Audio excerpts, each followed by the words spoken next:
class, I'm going to talk with you about how to do your comprehensives now. So you're going to want to take your 2 to 3 rough sketches and you're going to develop those into comprehensives.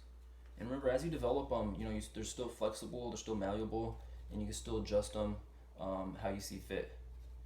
Now, what you're going to want to do, you're going to want to first tape your mixed media paper to your hardboard, and then you're going to want to apply those coats of gesso. Okay, so you're going to want to apply one this way, let it dry, and apply another this way, and let it dry for about an hour. Okay, because you want to make sure there's not any wrinkles. And there's still a little bit right here, but I'm going to go with it. And you're going to be doing the comprehensive using acrylic paint on mixed media paper. And the process is, once you have it taped, once you have the paper gessoed with gesso, then what you're going to want to do is you're going to want to transfer the contours to this piece of paper. And you're going to transfer it in the same way that you transfer the contours to the rough sketches. In the rough sketches you're using hammer mill paper. So the same way you transferred the contours to the hammer mill paper is the same way you're going to transfer the contours to this piece of mixed media paper. And it's basically, applying the graphite on the back, and tracing it on the front using either tracing paper or just right onto the printed photograph. So I already have those steps done, and it's at the point where I can now develop it with paint. So when you paint these shapes, you're going to paint them with a smooth, even surface and with sharp edges. And I'm going to show you how to do that. Okay, so once you have your paint mixed, I'm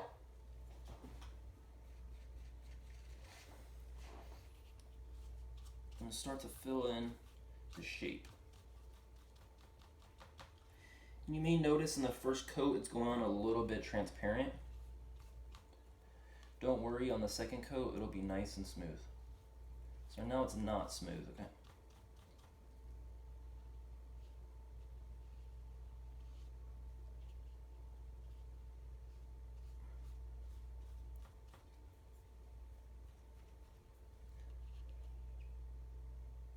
Not that this is a bad way to apply paint, it's just keep everything consistent. We're going to apply it opaquely.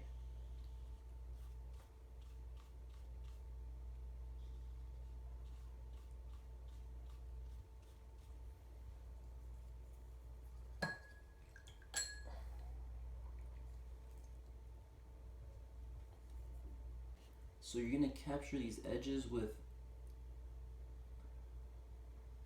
the flat brush, okay?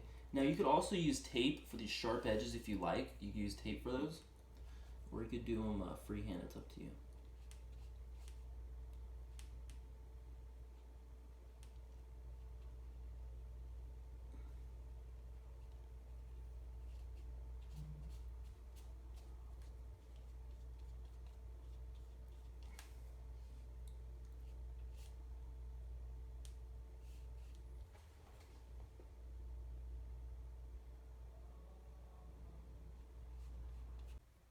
Sometimes it's easy to move the board around to make it, for you get the best position to make a straight line.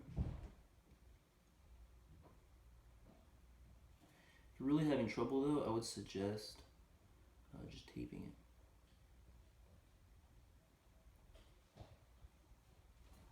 it. Okay, now for these tighter curves, I'm going to use the fine round.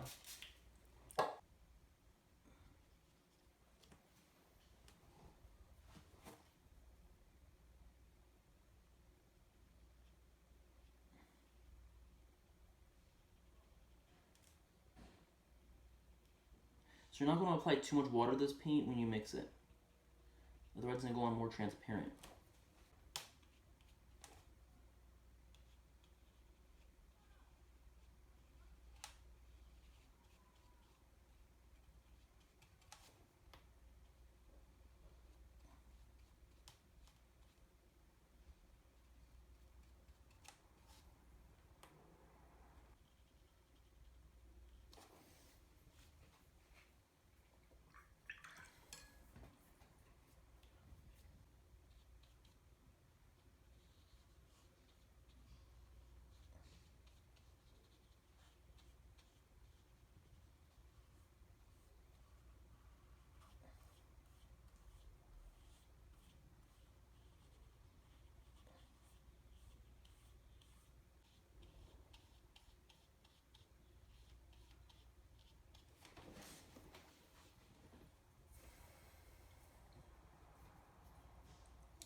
Okay, so I'm not going to go through the whole thing, but let me summarize the approach for you.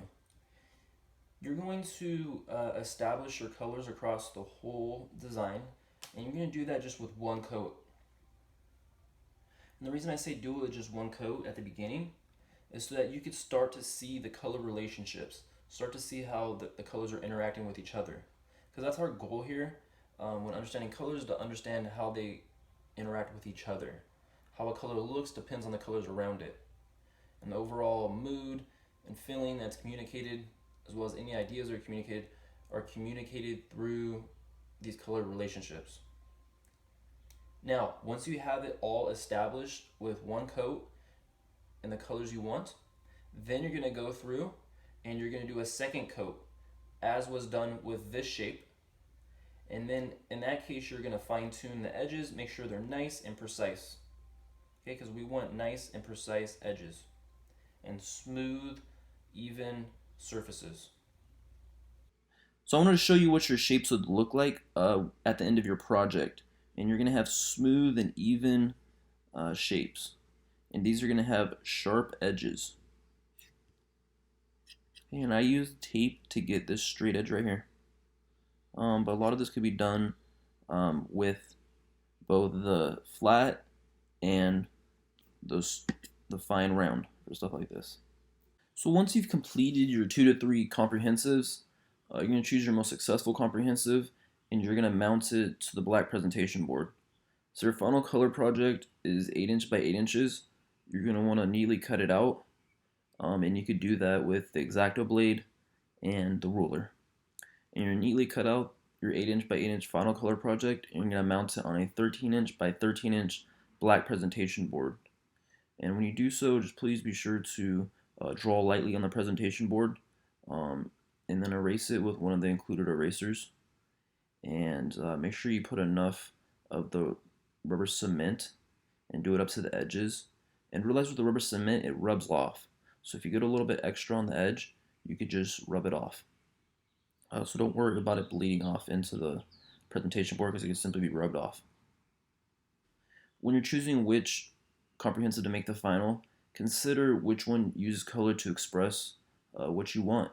And is there a certain mood you're trying to express, certain idea you're trying to express, whatever it is, see which one aligns with that the most, or which one has the use of the color you find the most interesting.